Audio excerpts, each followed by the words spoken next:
Well, the Lions have their best 12-game start at 9-3 since 1962. And that year they started 10-2. TJ, you were down in New Orleans. I know that, again, we've talked about this time and time again this year. No matter where it is, Lions fans travel. It was a sea of Honolulu blue and silver. What was it like down in New Orleans? Yeah, I mean, you nailed it. It was ton of Lions fans, and you can tell early in the game Lions fans were there kind of watching the pregame warm-ups, and you're like, okay, this is not filling out very fast. But by the time the game started, we felt the same as like the Tampa game, probably the LA game, where it honestly almost felt half and half. And I don't know if you could hear it, watching the TV or maybe on the radio, but every single play, especially early in that game when the Lions were scoring and getting turnover. I mean, it was so loud in there. It was awesome. It's been incredible. We obviously know New Orleans, when the schedule comes out back in May, a lot of fans this time of year are looking for any excuse to get out of the cold weather and go to the Big Easy and go make a weekend out of it. Go Friday night? Saturday night we did. Yeah. So that was my NFL guy. Yeah, that was my first. I went out Friday night too, just not in Louisiana. Yeah. That was my first time being in New Orleans without playing. Oh, so Street? Yeah, I had a chance to go. Can't remember the name of the restaurant, but got some Emeralds. No, Dragos. I want to say. I don't remember. Honestly, you can't oysters. Pick a wrong place. No, I mean the seafood was incredible. Everything we had was great, and then. Walked on down to Bourbon Street, just wanted to get the experience. And even Saturday night, you got a feeling that it was about to be a takeover from Lions fans because there was a whole lot of blue walking around Bourbon Street. And it was fun, man. That's a cool spot. I was at a bar, getting a drink, and the guy's like, you want to eat? And I'm like, to go. He's like, yeah, put it in a plastic cup. You can go anywhere, man. You walk this whole out with it. I'm like, oh boy, that's dangerous. But it was fun, man. It was fun. And the bottom line is these fans are showing up on the road because this team's good. You know what I mean? That's what's making these travel. And it's almost like the Lions fans are like taking pride in the fact that they're invading opposing team stadiums. Like they're wearing that as a badge of honor. And it's almost like a challenge to the rest of the Lions fans out there. How many stadiums can we completely just take over and dominate in this league? Because that's a dejecting flying a home game, and you look up and it's like 40-50% the other team's fans. I mean, that is like you kind of get a little embarrassed that your fans can't even show up to support you. So it's and the players love it. We talk about it all the time. They talked about it again yesterday that it definitely gives them a little bit of an energy boost and adrenaline boost. I mean, you look up, you see the blue. Yeah, man, that's great. You don't feel like you're in enemy territory when you see a lot of your own, up there supporting you. So, in contingent down there in New Orleans, I'm sure Chicago, we're probably going to see a whole lot of blue again. That's a short drive for a lot of people. It is, but here. I was surprised Green Bay, like division opponents, to see. At a place like Lambeau, because obviously you started your career there, to have that many tickets sold to Lions fans seemed surprising. I kind of thought like, well, Chicago, Minnesota at that time might be different because they may be out of it, but yeah. I mean, it's still a division opponent. Yeah. Weird. I mean, I played in Lambeau for 8 years and can't remember too many games where, there was a whole lot of other fans in that stadium.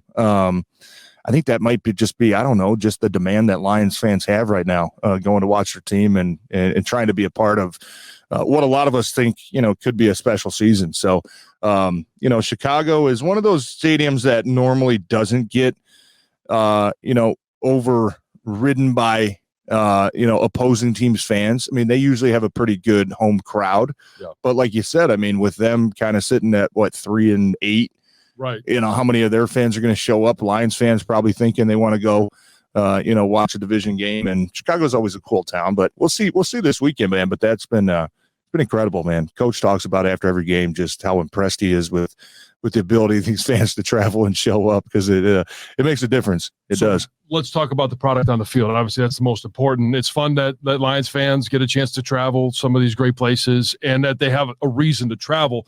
9-3. And no turnovers in this game. Obviously, we talked about it a couple of weeks ago. Chicago, 3 interceptions, put you behind the 8 ball. They were able to come back, but last week, the Thanksgiving Day game against Green Bay, it was a huge disappointment with laying the ball on the ground 3 times. And it's going to be a huge part moving forward. No turnovers results in a win, and they were able to capitalize on New Orleans turnovers. Yeah, and I think that's what we saw yesterday is a perfect example of how this team needs to win. It's a recipe. Taking care of the football, man. Run the ball, control the clock. Defense be good enough, to give yourself a chance to win. Starting off 21-0, in the first 8 minutes, whatever it was like, holy man, this might be ugly, right? Yeah. You knew that the Saints had some fight in them. I mean, they're still a team they were tied for their division lead going into yesterday. It's not like they're playing for nothing. They're not playing for draft a playoff spot. They're playing to still make a run at their division title. You knew they were going to bounce back eventually, which they did. But yesterday was a perfect example of how this team needs to play from here on out. Taking care of the foot. And it's good to see that, last week there was a couple call outs. I mean, you could tell the coaches, in some of their media availability were kind of made it a point to, let the expectations be known for some of the guys in that building. Josh Paschal being one of them. I thought he had a much better game yesterday, was more active in the run game and had a few nice pass rushes, even on Bruce Irvin's big hit that knocked Derek Carr out. Paschal had a great rush on a little TE stunt and freed up Bruce to come on the inside and get that hit. Jonah Jackson, good to see him back on the field. Coach kind of challenged him a little bit last week. And I think he said, I'm not expecting Jonah to play until he tells me he's going to play. And you look at that and you're like, whoa. I think he's kind of sending a message with that one, so to say. And then the areas of emphasis that they kind of hit on, right? Obviously, we got to take care of the football. We can't turn it over. In defense, how do we find a way to manufacture some turnovers? I know the turnovers were a little bit probably good luck on at least with the fumble. Derek Carr kind of bouncing the ball off the left guard. Well, even the interception, it was. And the interception was tipped, but tight end's hands. And you know what? I mean, you go back and watch that play, and Jack Campbell's right there. I mean, it looks like he's ready to lay a big hit on the tight end, and that tight end probably felt that, right? So that's also a part of it wasn't just a drop in open field. I think you felt the impact coming, and that's why he kind of gator armed it a little bit off the tip. But what the bottom line is, you still got to make the play. Brian Branch made the play, and and then they were able to recover the fumble that Derek Carr kind of snafu'd on the center quarterback center exchange there. So it's good to see. You talk about it all week, the things we have to do, the things that we're putting a point of emphasis on, and it's good to see that show up on Sunday, right? Because you can talk your ass off about what you got to do, what we need to do. It doesn't matter until what happens on Sunday. The fact that they were able to go out there and do that, and then look, getting the 14 points off of those 2 turnovers. I mean, that's the difference in the game, right? That's the difference. You're settling for field goals there, especially early in the game. You're not feeling as good about yourself as if you're able to punch it in, which they were able to do. So was it, disappointing that they didn't blow them out? I mean, I don't know. I don't really care about style points at this point of the season, sitting here in the first week of December. I care about winning the football game, and that's what they were able to do. They hit a couple lulls, and we know that, look, when it's just kind of human nature. When you go out and you get a big lead, you don't expect, in the NFL, I don't think you've ever expected to go out and just blow a team out from start to finish, right? We've all been a part of those games, but that's not in your mindset. You're not expecting that. It's a rare occurrence. We're going up 21-0, then we're going to keep the foot on the you expect it to be a battle. You know what I mean? So when you do get these games where you go up 3 scores early, it's kind of a weird feeling. Like, I think it's just human nature to kind of be a little bit more conservative, whether you're a player, whether you're a play caller, right? You look at the game differently, right? Maybe you're thinking going into this thing, this is our plan, this is what we're going to do. And then you change it based off of what the score is. You say, okay, maybe we don't have to do those things yet. Maybe we can save them. And then naturally you kind of always hit a little bit of a lull. And then it's, you eventually get that adrenaline work back up to say, okay, guys, we got to go out there and finish this thing. I think the biggest, maybe the biggest takeaway that I've had with this team really all season, and it showed up again yesterday, is their ability late in games when they have a lead and a chance to ice the game. They've been doing it. This offense has been doing it. We saw it. I think it was, gosh, I can't remember what game it was, that they go on like a 7-minute drive to end the game, right? Yesterday, a chance there late. Your defense gets a big stop on 4th down. Offense gets the ball back. Saints still have 2 timeouts, 3 minutes or so left. You got to put a drive together. And they were able to go out there and do that and finish the game on offense, finish the game taking a knee, finish the game making a big play on third down, to seal it. I think this offense has been, I admire the fact that they're able to do that, because that's a quality of a good football team. When you have chances to make those plays, they've been making them pretty much all season long. You don't want to put your defense in a bind and say, sorry guys, we're punting it back. They got a minute 30 left. Go out there and get us one more stop. You don't want to do that. And this offense has been able to finish the game and ice it out with the ball in their hands. I think is a huge, it's a huge bonus. It's a huge positive right now about their identity and the characteristic that of that offense, especially. A lot for us to be able to talk about in this game, but let's talk about one of the areas that this team really needed to improve upon. And it's not like they went out there and lit it on fire, but they go out and sign Bruce Irving. He's on the practice squad. They bring him up to the regular squad. Now, all of a sudden, in his first couple of plays, he makes an impact with a sack. How important is it for him to be effective? He's not going to be a guy that gets 55 snaps a game. Yeah. He was out there, I think what he had, 11 snaps? 11, maybe, 12 snaps, whatever it was. It wasn't a high percentage, but it was highly effective. Yeah, and I think that's what he was brought here for. And I think he knows that. I mean, he's brought Bruce. You're getting 12, 15 snaps a game, man. And when you go play, make an impact. And he did that yesterday. The sack was awesome, just a normal speed rush. And a lot of that's credited to Aiden Hutchinson on the other side, making Derek Carr kind of step back and roll out the way he did. But the bottom line is you finished, right? You got a guy that can finish. Compliment. Yeah. And, how many times this year we talked about, they're getting pressures. They're getting close. Pressures aren't an impact play in this game. They're just not. Quarterbacks are too good to step out of the pocket, roll out, extend plays, that can make you pay. Sacks are impact plays. Sacks are, almost like a half a turnover, especially when they come on a third down. If they come on a second down and now you're forcing the team into third and long, I mean, those are impact plays. Even the quarterback hit that I know he got penalized for, you could tell his adrenaline was pumped up a little bit. He hasn't played football in a long time. Yeah. I'm not condoning hurting people, but that was an impact play. I mean, he wasn't trying to hurt Derek Carr. Right. The intention wasn't there. It wasn't a dirty play by any means. It is a penalty. They're going to call that. That's been a point of emphasis. The initial hit was beautiful. It's just the landing part, right? You got to, contort your body and spin and protect the other guy while you're trying to protect yourself. It's a tough play for these defensive guys. I get that, but the initial hit, I mean, that's an impact play. I mean, he hits Derek Carr right as he's thrown. It's a beautiful hit. 10 years ago, that's a highlight level hit that everybody's showing on Monday morning all across TV. People are talking about, but unfortunately now it's going to be a penalty. But no, he's an impact guy. If he can continue to play that way, much like what we saw James Houston kind of start out last year, where you're going to play third downs, right? We're going to give you 12, 15, maybe 18 snaps a game. Take advantage of them. Go out there and give us, 1, 2, maybe 3 impact plays. It was good to see Bruce do that on the first day that he's been back in a long time playing football. And hopefully his role can continue to grow. And hopefully he can, keep making an impact, because we know that this defense right now, I know kind of getting the pulse of a lot of fans.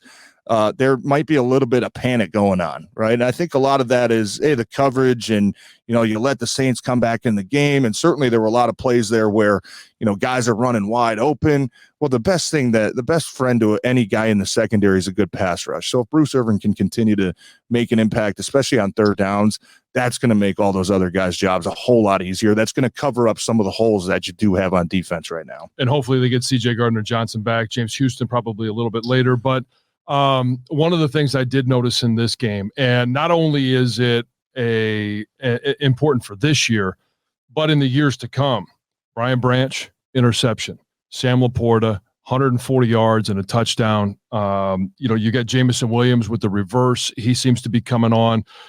You've got so many different young guys. Jahmyr Gibbs, another, couple of big plays. I wish he touched the ball more. And I know you and I talked on the morning show about maybe having a higher percentage in the backfield of handing the ball to Jahmyr Gibbs. I'm not as concerned about that as I am just total touches, whether it's handing him the ball, tossing him the ball, throwing him the ball. I think special things can happen when the ball is in his hands. And I just wanted to see more of that, not necessarily just out of the backfield, because I think it was Montgomery had 18 carries. Yeah. And again, I mean, I like the ball in his hands too, especially when handing the ball. He can't do on the edge or in terms of catching the ball what Jahmyr Gibbs can do, but he's really good between the tackles. Yeah, and that kind of turned into one of those games early where you're up 3 scores where you say, you know what, let's go with our hammer. Let's go get the 2-3 yards and eventually break them for 5, 6, 7, 8, right? And I think that's kind of why you saw Montgomery get a heavier workload, because he's that type of guy. Maybe they had a big plan for Jahmyr Gibbs going in that game, and then you look up halfway through the first quarter and you're like, okay, I don't think we need that today. All right, maybe let's save that for next week, right? So I don't know what the plan was going in, but I'm with you. I would like to see Jahmyr Gibbs get more active just in general. We saw really the one designed throw to him that was the second to last drive. They switched down a play action, tried to throw back the screen. I think it was actually Sewell's little brother made a pretty good play on that to drop him for, 5-yard loss. Yeah. Like to see a little bit more of that, though, whether it's the conventional screen game that, Lions maybe run one conventional screen, just drop back, dump up. Yeah. It's not a big part of their offense, but I don't see that a whole lot anymore. Yeah, there's a couple teams that are really good at it that, like the Kansas City Chiefs have always been really, really good at running screens. They detail the hell out of it. They're usually pretty effective. I think that can be a part of this Lions offense. And I'm not saying, do 10 of them a game, but you throw one in every game or two, you're making the defense think about it at least, right? You're slowing down the pass rush because that helps your offensive line out too. But I'd like to see him get a little bit more involved. But you talk about the young players, John, and I just wanted to do this real quick. Just talking about guys that, are in their first, second, or third year. Those are considered young players to me. Shoot, I didn't include in this league. That's what I'm saying, though, is you look at the roster of guys that they have either starting or making an impact, right? Jerry Jacobs in his third year. Brian Branch, we know, is a rookie, right? Jack Campbell, a rookie. Aleem McNeil, third year. Aiden Hutchinson, second year.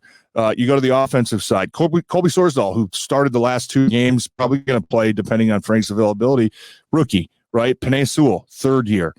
Jamison Williams, second year. Amon-Ra, right? Third year. Jahmyr Gibbs, we know, rookie. Sam Laporta, rookie. Like, you look at all these young guys that they have getting contribution, not even role players, starters on this team. 5 of them are rookies. You know what I mean? And 8 of them or 9 of them are in their first or second year. It's still an incredibly young team. And I think the part that you were kind of hinting at, the encouraging part, a lot of really good production from those guys. You know what I mean? And they're not even anywhere close to being finished products yet. No. You look at Sam Laporta yesterday, 9 catches, 140 yards, getting in the end zone. There ain't many right ends doing right. No. And Sam Laporta is not Sam Laporta that we're even going to see a year from now or 2 years. Imagine how much these guys are going to continue to get. That's the exciting part about this team, is when you look at the youth that you're still playing with and the guys that you're asking a lot out of to go do it in the NFL and do it all season and do it into December and find ways to get better. That's exciting for me, man. I'm watching a lot of young players contribute, and I'm watching a lot of young players play really damn good football. So I can't even scrap this year. Whatever happens the rest of this year, division, playoffs, I don't care. The future of this team looks really freaking good, right? The future of this team. And you combine that with the fact that they're 9-3 this year. You know what I mean? And we're all bitching, and we have the pleasure now of nitpicking. Oh, the defense kind of has some holes in it. Oh, the offense, blah, blah, blah, didn't do this. Oh, Jared Goff, blah, blah, blah. They're winning football games, man. Like, that's what it comes down to. Like, when's the last time we had this feeling in Detroit, man? It is a beautiful feeling. It's a beautiful Monday. You're coming off a win. There's always going to be people that try to nitpick up little parts, and we should have blew them out. I wish we would have played this. Who cares? This is a 9-3 football team. You got a chance to do something special this year. Even if you do something special this year, it looks like the next 4-5 years, you're going to have a chance to do something even more special than that. And I think that's why I know I kind of sidetracked there. We started talking about young guys, but that's what gets me excited as a fan. So you mentioned, some of these things haven't happened in a long time. Little quick stat here. I don't expect you to know, but I know you know who this guy is. There's been 6 other players as rookie tight ends to have 140 yards and 1 touchdown in a game as a rookie The last time it happened in 95. Do you know who that was? 95. That's how long it's been since it's happened. There's been a lot of great tight ends. There's a lot of good tight ends in the league right now that weren't able to do what Sam Laporta did yesterday. Yeah. 95. Tony Gonzalez? No.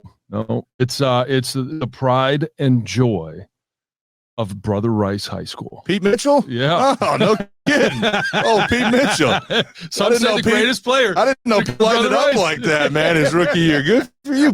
Down with Jacksonville, I think that probably was. Down with Jacksonville. Oh, man. Yeah, a little blasphemous. Great company right there. I know that. So that's one. And here's another stat that blew my mind. I knew that he was in the realm of this, but yesterday, Amon-Ra St. Brown passed Calvin Johnson for the most receiving yards in the first 3 years.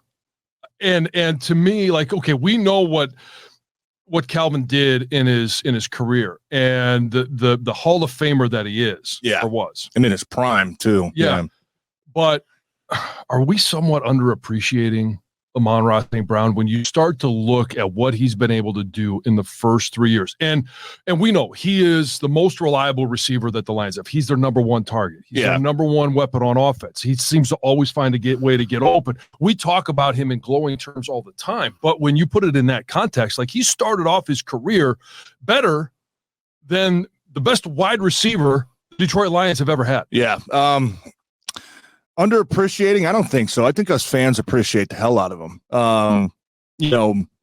Underrated? I mean, certainly he's usually not in the talk when you talk about the top receivers in the league, right? When you're talking about, got to be top 5, right? But that's what I'm saying. Maybe a little bit undervalued, for the rest of the NFL, because you get these lists all the time. Oh, Devontae Adams, Tyreek Hill, Jamar Chase. You know what I mean? Justin Jefferson. These type guys that you're looking at when you say who's the best receivers.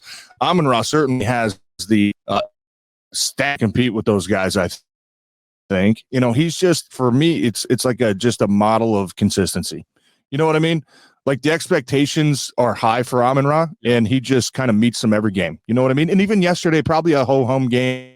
I think it was 40-some yards. Got in the end zone with the nice run after the catch. But he's just he's Mr. Consistency. Like what you're getting out of him. You know what I mean? He's never going to give you a game where you're just like, man, disappointed and not right. Oh man, just wish we could have got. And certainly, with yesterday, anytime you have a receiver like that, you want to try to get him the ball probably more than 2 times. But he is he's a catalyst to that offense, man. I mean, he is the engine that makes that thing go, whether it's the run game, whether it's the pass game, no matter what it is. I mean, he is the guy only in his 3rd year now. That guys on that offense look to, right? When he's rolling, man, when he plays, when he's got that emotion going, that's contagious to the rest of the team, in my opinion. So I don't underappreciate him. I know that.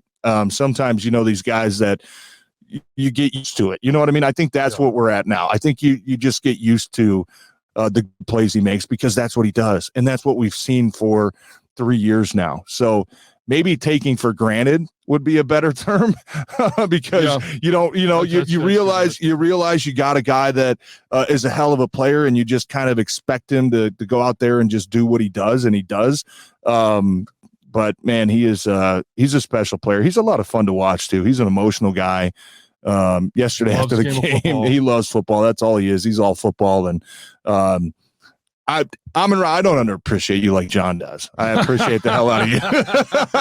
And, certainly might not want to take that guy for granted because, man, he is a special player. And like you said, the stats, I mean, first 3 years going over 1,000, I think each year, if I'm not mistaken. I think the first year might have been just under 1,000. Oh, you're right. I think it was like 997 or something that he finished with. But at least I know his stats. Yeah, I mean, just a model of consistency, man. Just a hell of a player, hell of a pick from Brad Holmes too. Yeah, I mean, going middle rounds of the draft, find a guy like that. And before we go, the only other big thing I think happened in that game was Frank Ragn had to be helped off the field.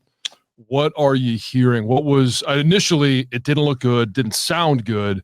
What are you hearing from Allen Park in regards to how long or if Frank will be out? Yeah, I think, as of Monday morning, I think there's optimism, that maybe they avoided something. I think there's optimism that they avoided anything catastrophic. So if I had to say with my gut right now, I would say hopefully it's going to be a week-to-week type deal. And Frank's no stranger to, battling it out through injuries. It did scare me the way he kind of sat on the field. It looked like he kind of knew something was wrong. Sometimes, like you said after the game, we got two sets of news. The first news was not so good, and then the other one was, not good, right? I think the way you put it, they're going to find out today. I'm sure Coach will talk Monday afternoon and probably give an update, but it sounded like there was optimism that he might have avoided anything, that would potentially cost the rest of the season. So hopefully that's good news. Hopefully that's some good news we get on this Monday as we head into Bear Week in Chicago. We know these division games are always kind of goofy. We obviously saw it a couple weeks ago when the Bears came to town. So I know we'll talk more about it later this week about this matchup coming up. But, John, I got a good feeling about this team, man. It's good to see him bounce back. You know what I mean? It's good to see him bounce back. This team, the last 22, 23 games, has not dropped back-to-back games. And actually, John, coming off a loss during that span, they've gone on to win at least 3 in a row after a loss. So hopefully that's an identity. Hopefully that's a characteristic that we can see starting this week again with the Bears. Well, we've talked about this before in terms of quarters. Dan Campbell brought it up at the beginning of the year. 3-1 first quarter, 3-1 second quarter, 3-1 third quarter. Yep. Now we're hitting to that fourth quarter. If they can go 3-1 in the fourth quarter and go into that final game against Minnesota 12-4, I mean, to me, that's – if we had talked, like we did the schedule thing at the beginning of the season, I thought it was 11 wins. I can't remember. I think you were at 10, 12. But then you went through the schedule. My way into 12. I talked my way into 12. But you know what, too? And I played for Mike McCarthy, really good coach, obviously what he's doing in Dallas. The one he used to preach was we don't talk about the playoffs until we get to 10 wins. Yeah. Get to 10 wins. We can start talking about that. We can start dreaming up scenarios, whatever we want to do. But we don't talk about it before we get to 10 wins. Lions got a chance this week to get to 10 wins. And I talked to Dan about that a couple of weeks ago, and I loved his answer was, like, we got to talk about where we want to go. Like, we want to go to the playoffs. We want to win the division. So it's okay to talk about here's what we've got to continue to do to win the division. We win the division, obviously we're going to host a playoff game. Now, when you get there, when you get to 10 wins, it becomes a little bit more real. 11, 12. Now you're starting to talk about, first round home game, second round possibility. And we'll as we get towards the end of the season, we'll start talking about a little bit more about that. I think the first one seed has sailed. It's still possible get to that number 2 spot. So again, we'll talk about you know what's crazy that you say that? I did the little playoff predictor yesterday. Yeah. If the Philadelphia Eagles and the Niners lose this week and the Bears win, the Lions will be sitting in the 1 seed. No, they won't. Yes, they will. Because the Eagles will have 3 losses. 2 of them are would be NFC teams. And the San Fran's 9-3, so they would be 9-4. The Lions would be 10-3. John, I looked it up yesterday. Trust me, I went into full nerd mode, and I was like, well, let's see. What do Lions have to do? I promise you, if the Niners and Eagles both lose, so I think we're kind of I'm not expecting it to happen, but I'm just saying. Right? Eagles have Dallas, and I think the Niners have Seattle. So that's a division game. I mean, you never know, right? You never know, right? We saw it with Green Bay. We saw it with Chicago. I mean, you never know. Yeah. That's like I said, I'm not expecting it to happen. Okay. But I'm telling you, there's a chance. I'm telling you, there's a chance. All right, hey, we'll hopefully this week we'll be able to give you one at the end of the week. We'll give you an update on what the situation is with Frank Ragn now, all the injuries, as well as what we think is going to happen as this team heads to their only cold game of the year, and that's in Soldier Field in Chicago. Thanks for listening to Roughness.